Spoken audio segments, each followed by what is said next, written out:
And మీకు అన్నయ్యకి మధ్యలో మేజర్ డిఫరెన్స్ ఏంటి? హైట్. Quality okay. నాకు అనకన్నా సింపుల్గా చెప్పాలంటే అన్న క్లాస్ నేను మాస్. అది అందరికీ అర్థమైపోయింది.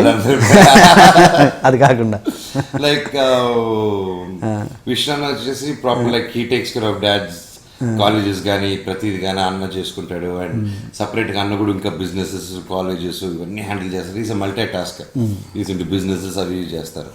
నన్ను అంటారు మా ఇంట్లో, చూసుకోండి నువ్వు చూసుకోవచ్చు కదా డాడీ అంటారు. నువ్వు చూసుకొని తిరుగుతూ ఉంటారు, మైక్లో కూడా అంటారు వీడేది చూసుకోండి ఇంట్లో అనేసి. ఆల్రెడీ ఉన్న దాంట్లో చూసుకోవడం నాకు అసలు కిక్ లేదు. అన్న హ్యాపీగా నెంబర్ 1గా చూసుకుంటున్నాడు, మళ్ళీ నేను కూడా దూరం చూసుకుంటాను దాన్ని. సో అందుకనేసి నేను ఎప్పుడో ఇంటర్ నుంచి ఫిక్స్, ఇది అన్నది, అన్న చూసుకుంటాడు, నేను యాక్టర్ని, నేను యాక్టింగ్ సైడ్ ఇది చూసుకుంటాను. అండ్ నేను only my total focus is acting.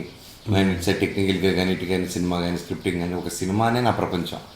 And cinema తర్వాత నా ఫ్యామిలీ అండ్ నా friends. This is my life simple. ఇంక దాంట్లో ఎక్కువ బిజినెస్ పెట్టేది పెట్టి ఇంక ఎవరికి టైం ఇవ్వకుండా అయిపోతుంది లైఫ్. మీ ఇద్దరు కాంబినేషన్లో మూవీ ఎప్పుడు ఉండొచ్చు అంటారు?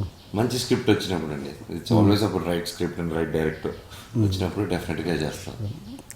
సో నన్ను ఫైట్స్ లేకుండా అడిగారంటే ఏదో కొత్తది పెట్టుకుని వచ్చాను, స్ట్రాంగ్ పాయింట్ ఇమీడియట్గా రండి అని చెప్పేసి ఇమీడియట్గా విని హాఫ్ అన్ అవర్లో ఓకే చేశాను స్క్రిప్ట్ 1 సిట్టింగ్లోనే.